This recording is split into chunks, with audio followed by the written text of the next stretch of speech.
So you know how when you clean your room, you always find old journals and diaries and stuff, and it's just so funny to go through and read about the you that you used to be? Well, guess who found her journal from when she was Mormon? It's the Young Atheist Show. Welcome one and all from the godless to the God-fearing to the Young Atheist Show. I'm your host, Bethany Anderson, the Young Atheist, and today we're going to read my diary. Woo! I went through it earlier this week, and I found it, and I was reading it with my brother because we were just laughing and having a blast because, I mean, there's old entries about, like, I would read my scriptures and then I would write about it, and those are just grammatical disasters, and it's really funny to read those. But as we got further in, we found some pretty disturbing developments, things that I really did not remember being in there. And so that's why today, besides reading my diary, we actually have to have a real topic too. We're going to discuss the way that churches tend to prey upon people that have low self-esteem. So, let's dive in, shall we? The first thing I want to cover is, there are a couple entries in here about going to the temple, which we kind of grazed upon when I talked about posthumous baptizing. The posthumous baptisms take place in the temple, and so it's one of the most sacred places for Mormons. And I got to go. With 12 and older, you get to start doing these baptisms for the dead at the temple. And so there are a couple chronicles of instances of interactions with the temple. And another thing you gotta know ahead of time is that, so a little background information first. Before I fell away from the church, I actually held a position of power. I was called the young women, or the laurel president. Now, what a laurel is, well, before you know what a laurel is, you have to understand the way it's, the young women and young men are organized.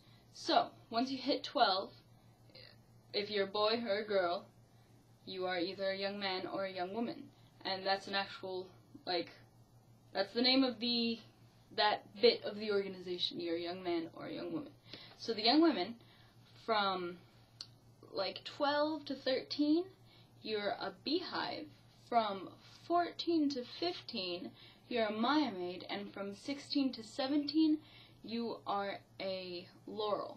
So I was the laurel president, so I was sort of like the mini leader of the girls from 16 to 17, and I had a first counselor and a secretary, I think. Maybe I just had a first counselor and a second counselor. Anyway, so that's sort of important for the story.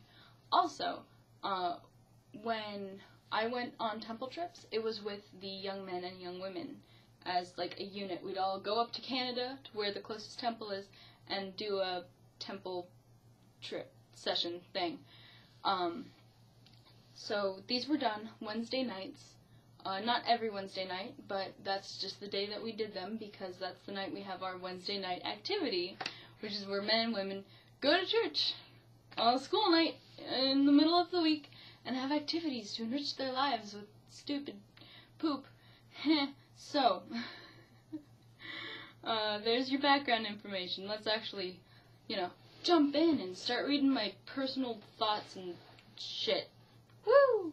So, I'm gonna protect identities, because I do mention some of the people I went to church with. So I'm gonna protect identities and say, like, Jane or Fabio or whatever. Fabio is not a girl name. Let's start with the problems I had with the church. They weren't problems with the church, just problems I had with young men and young women. So, this is October 5th, 2011. Just a year ago. Holy shit. Today sucked. I hate going to Wednesday night activity. Everybody is so annoying and we don't learn anything. There's no point. Everyone is so loud and disrespectful, I can't stand it. Not to mention, one of the boys, John, called another boy Jewish because he was, like he did something stupid. He's like, don't be such a Jew. And that's not a Mormon thing, that was just one of the kids being stupid, but it really put a damper on that evening for me. Anyway, what the heck? I hate these stupid kids. And Jane and the gang are no better. They're loud and obnoxious, and all they do is talk to each other the whole time. It is so dumb. So I suffer through it because, as a leader, I have to set an example. But the example I'm trying to set is falling on seemingly deaf ears. What do? Keep going and being miserable? I know I have to put myself in it, too, and try to have a good time, but I've been praying, and it never gets any better. What am I supposed to do? Just keep being happy? It's so frustrating. I'm going to pray some more to see if it helps. I'll keep you posted. This next one from October 6th, the next day, is a little eerie. Not much happened today. I still feel kind of crappy about yesterday and the activity. I also can't shake the feeling that everyone is pretending to like me. They probably aren't, but I feel like they are all lying to me. I feel like I'm schizophrenic or something. I don't feel well. It doesn't make rational sense. Why would they all pretend? It would be easier to actively hate me. Maybe I need help. But I was really feeling fine just a few days ago. Probably because I wasn't focused on it, but now that I'm actually thinking about it, it seems to be everywhere. I don't feel well. What if none of them like me and one day they all just fess up? Then would I feel better because the truth is out, or worse because I was right? I don't feel well. I think I'm broken. So, yeah, I was not a happy kid, and that was just a year ago. A lot has changed since then, clearly, since I'm not in the church anymore. But, it makes you wonder. If I was, sure, I sort of had to fight my parents a bit to be able to not go to church anymore. But, I pretty much had the choice whether or not to go to church. Why did I keep going if all of these people made me miserable? Aside from a sense of responsibility, what was it? And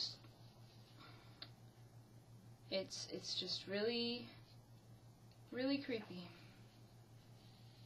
So, a couple entries later, it's the night before the temple trip. So I'm feeling down today. Jane offered a seat in Jamie's dad's car to the temple. Okay. It's really awkwardly written. So, Jane offered a seat to Jessica. We carpool up there, but we have to take more than one car. Duh, because there's a million of us.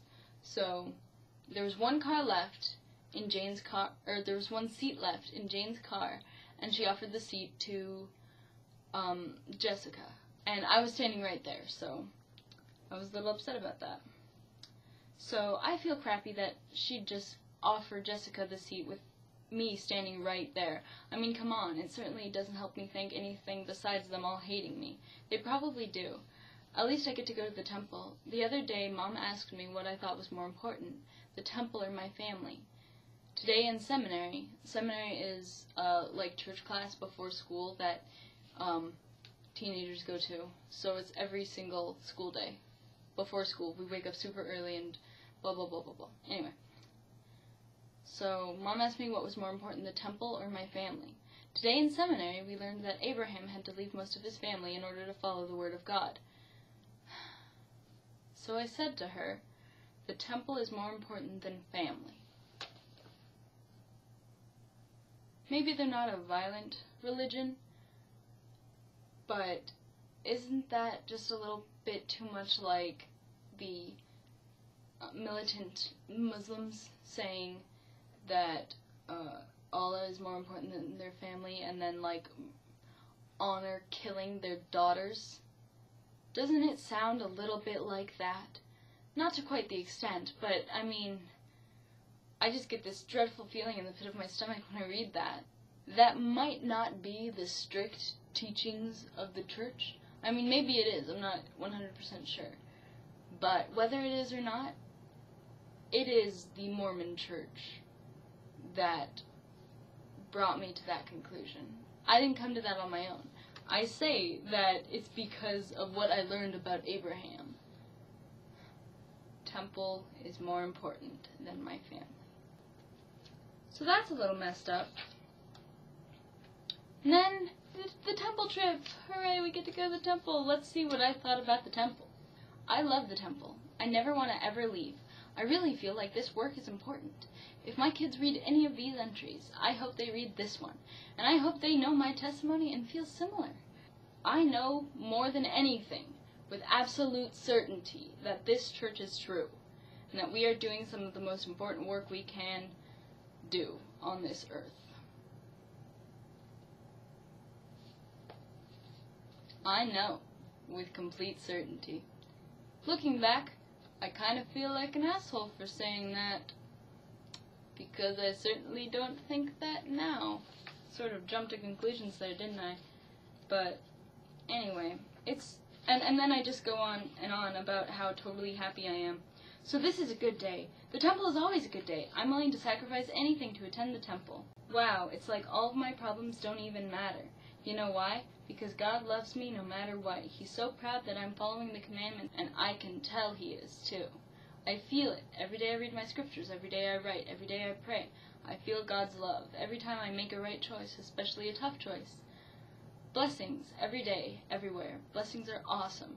Choosing the right is awesome. I want everyone to know the gospel so they can feel God's love and so they can have the Spirit with them. I feel like I'm going to explode with happiness. Not just happiness, joy. The joy that you feel from doing something you know is right in the long term. I love the temple. So,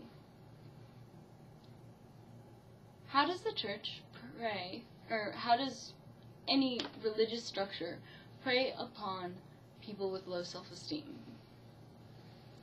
Why is it that even though I despised these people, I still loved the church more than anything else, more than my family? It's because I was really depressed. That one entry I read about me being, I felt like I was broken. There are tons of those, and I hated these people, and the only ally I felt I had was Jesus. So I could confide in Him for anything. Indirectly, the Mormon church preyed upon me because I was so, emotionally unstable. I was so self-conscious and depressed that the only friend I felt I really had was my imaginary friend Jesus, who said whatever I wanted him to say and who loved me no matter what because he was imaginary. And sure, that works for a while, but there's a point where you actually need someone to really confide in, someone to really help you. And Jesus can't. And no matter who it is, if they don't exist, they can't really help you. And I reached that point, and when I really needed, someone to actually be there, guess who wasn't there? Fucking Jesus, because he's not real. Do you see how dangerous that is? And one could interpret that as, oh, he's not answering my prayers. Oh, he's not actually helping me. I need someone here now to help me. And then he doesn't. You know what that means? If you can't grasp the idea that he may not be real, then the silence could be interpreted as you doing something wrong, or him not liking you. And then you just don't understand, because there's nothing you can do anymore. And it's so easy to just destroy someone with that. So, religions don't only, have their fair share of holy wars and jihads and things like that, but they can destroy individual people, seek and destroy one person at a time from the inside. And that is more dangerous than 1,000 years of holy bloodshed. Because that eats you up. At least a sword is somewhat quick. And that's who I was for so long. It's super unsettling.